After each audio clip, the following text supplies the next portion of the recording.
Most people think a bank account is the safest place in their financial life, not the best place, not the most profitable place, the safest. That belief is so deep, most people never even notice they are carrying it around. They do not say it out loud. They simply behave as though it were obvious. Salary goes in, savings sit there, the number on the screen feels clean, still civilized. If the number is higher this month than it was last month, they feel responsible. They feel prudent. They feel protected. And this is exactly why what I am about to tell you matters. Because the danger in banking is almost never announced with sirens. It lives in assumptions. That is the mother line. The bank account you think is a service is, in legal reality, a permission structure. You do not notice this on ordinary days. Your card works, your app works. The balance looks normal. Nothing in your experience pushes back against the simple story in your head. My money is here, I can use it when I need it. The bank is storing it for me. End of discussion. But that is not the whole story.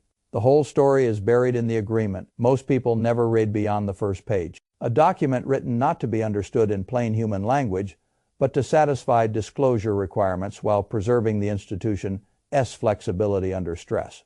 I have always believed that the most dangerous words in finance are not usually the dramatic ones. They are the calm words, available, protected, standard, routine. Because those words make people stop asking where the real power sits. And in a retail bank relationship, the power sits much more with the bank than most depositors understand. Now, before I explain the 4 clauses that matter most, I want to start with something that may sound odd. Let's put $1,000. It is not a legal threshold, not an FDIC threshold, not a federal statutory line, not some magic Bank Secrecy Act number. The famous reporting line there is $10,000 for certain cash transactions, which is a different mechanism entirely. No $20,000 matters in a more revealing way. It matters because of how banks think about you. That is the real issue. People think the bank sees them as a customer with money.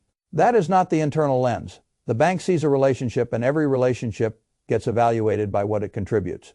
If you are carrying $20,000 or something close to it in a checking or savings account, while holding no debt with that same institution, no mortgage, no car loan, no credit card balance, no line of credit, then to the bank you may be something deeply unromantic, a low-value relationship. That sounds harsh, but it is the truth. The bank is paying you interest, maybe not much in your eyes, but enough to matter in their internal model. They need to take your deposits and earn more on them elsewhere. If you are not borrowing, if you are not generating fee income, if you are not using profitable products, then you become what internal banking models often describe as deposit only. And deposit only is not the prize category. It is the category the bank manages on its terms. That is why I say 20,000 matters. Not because Washington wrote it into law, because at roughly that level and above, you begin to become meaningful inside the profitability model while still being, from the bank's perspective, a customer whose money is more useful to them than you are. That is where the agreement starts mattering. Now let me give you the first clause, the right of offset. This is one of those phrases that sounds technical enough to make people stop listening. Do not stop listening. It means something brutally simple. If you owe money to the same bank where you hold your deposits, the bank can take money directly from your account to satisfy that debt. Not ask, not negotiate, take. That includes credit cards, personal loans, mortgages, any obligation owed to that institution, and the language is usually much broader than people imagine. The bank may not need to wait for you to miss a payment. It may not need to wait for some dramatic collections event. The agreement often gives it the right to offset, even if the debt is current, even if the payment due date has not yet arrived, even if a dispute is still being investigated. That last point matters, because most people think legality must follow the emotional order they carry in their head. First I become late, then the bank warns me, then maybe after enough time something serious happens. That is not always how the agreement is written. The offset can happen first, then the notification arrives afterward. Think about what that means in practical terms. You believe you have savings, you believe you have a cushion, you believe your emergency reserve is sitting there intact. Then suddenly the bank applies part of that cushion against a debt relationship elsewhere in the same institution, and you discover in one ugly moment that the same bank was not an innocent convenience. It was a vulnerability you had not priced in. That is the first clause. It changes the meaning of having deposits and debt under one roof. Now, let me pause here because I think this is where people usually want to comfort themselves. They say, Yes, but that is probably rare, probably extreme, probably something that happens only to reckless people. I used to think some version of that myself. Then you listen long enough to the people who work the escalations desk, the people whose entire job is to explain to customers why their balance is lower than expected. And you discover something uncomfortable. There are scripts for these calls. Scripts exist for routine things, not mythical things. That should tell you all you need to know. Now let us come to the second clause, funds availability. This one is more subtle, and in some ways more dangerous, because it often hits people precisely when they think a problem has just been solved. Here is the plain version. Money arriving in your account is not always money you can actually use right away. You may see it, you may count it, you may mentally assign it to some urgent purpose, and yet the Bank-S agreement can still allow it to hold those funds for days, sometimes for something approaching 2 full business weeks under certain conditions. Why does this matter? Because people confuse visibility with access. That is a terrible mistake. A large incoming check or transfer lands. The app balance updates, relief washes over you, and then you discover that all or part of the funds are unavailable. You have the number. You do not have the use. That difference can become vicious under stress. A repair, a payroll issue, a down payment deadline, a family emergency, a medical bill, a moment when the existence of money is not enough and only access matters. That is the danger. And once again, this is not generally some hidden illegal maneuver. It is written in the agreement, buried, yes, rarely understood, yes, but disclosed. The Bank-S rights often extend beyond what most people assume is the common sense rule. And if your account crosses certain internal thresholds or triggers certain conditions, the hold can become much longer than your mental model of my money has arrived. Would suggest this is why I keep saying the account is not just a storage device, it is a legal structure. Now, the third clause is the one that tends to feel most violent once you understand it. Account termination. Most people think an account closes because they decided to close it or because something obviously outrageous happened. That is not the standard the agreement uses. The standard is usually far broader. The bank may close or restrict your account at any time, for any reason or no reason, with or without advance. Notice, read that again in human terms. Your relationship can be ended by the institution on terms far more flexible than the ones you would have imagined. Now, people hear this and immediately fixate on the closure itself. Fine. But the closure is not the most dangerous part. The dangerous part is how your money comes back. Because most people imagine, if this ever happened, surely the balance would be transferred instantly or wired or made neatly available somewhere else. Not necessarily. Very often, the default mechanism is a mailed paper check. Think about how absurd that is in modern life. Your account is closed, your money is still legally yours, and yet it may be returned in the slowest possible instrument a normal person still routinely encounters. Then once you deposit that check somewhere else, the receiving institution has its own availability rules, which means the money can spend a second period in limbo even after it has finally left the first bank. At exactly the moment you most need certainty, you get process. At exactly the moment you most need speed, you get delay. This is what I mean by practical inaccessibility. Not confiscation, not disappearance, something more maddening. Money that is yours, visible in theory, and unusable in practice. That is often how finance hurts ordinary people, not through grand drama, through timing. Now let me come to the fourth clause, because this is the one that changes the emotional meaning of everything that came before it.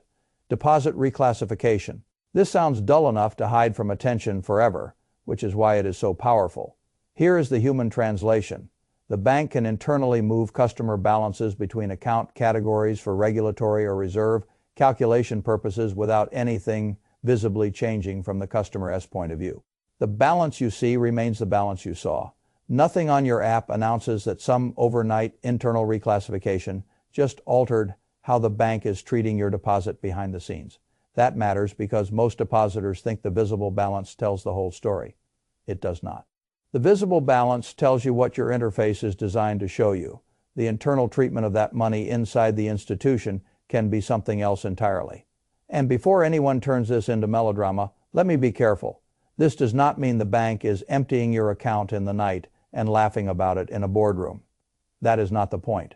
The point is more structural and, in a way, more unsettling. The institution can legally operate on the classification of your deposits behind the curtain in ways you never experience directly, unless some larger stress event makes the hidden architecture suddenly relevant. That is what 2008 did for a great many people. Not necessarily reveal that these structures existed for the first time, reveal that they mattered. That is the distinction.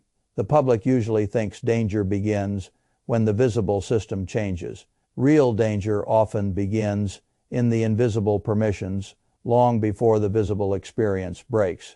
That is why I believe the most dangerous financial assumption a person can make is thinking that a bank account agreement is a service contract. It is not merely a promise about what the bank will do for you. It is also a carefully written document about what the bank may do to manage its own interest while using your relationship as one of the tools available to it. That is much closer to the truth. And once you see it that way, a number of other decisions look different. Should all your liquidity sit at one institution? Should you keep your debt and your deposits under the same roof? How much is too much to hold in ordinary retail banking form if access speed matters? How much of your cash is actually emergency liquidity?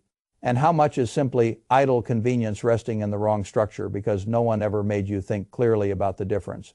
These are adult questions. The average depositor never asks them until after something has already happened. That is why I think this matters so much for older people, retirees, business owners, and anyone living closer to the edge of cash flow timing than the outside world would guess. If a person is using that $20,000 as genuine reserve capital, emergency housing money, payroll buffer, tax buffer, medical buffer, or emotional safety, then the difference between ownership and access becomes everything. I do not claim there is one universal number that works for everyone.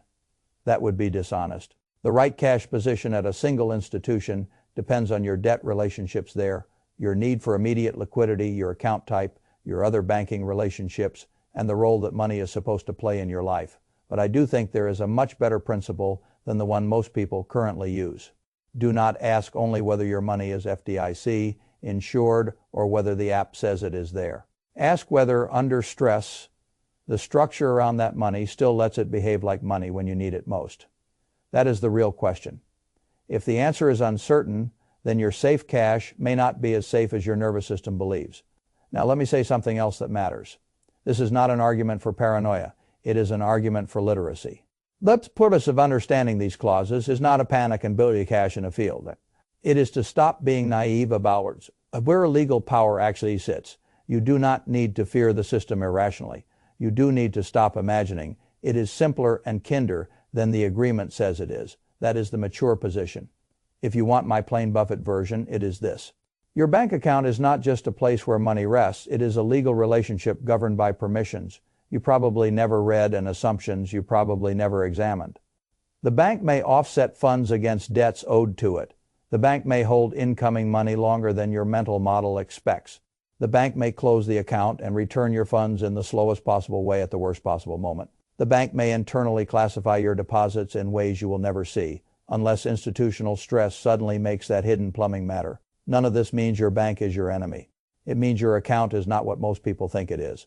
And once you understand that, you stop asking whether the clause will matter someday. You start asking whether you want to discover it before or after the moment it is used. That is the real choice, not fear versus calm, read versus assume. And in finance, assumption is usually the more expensive path.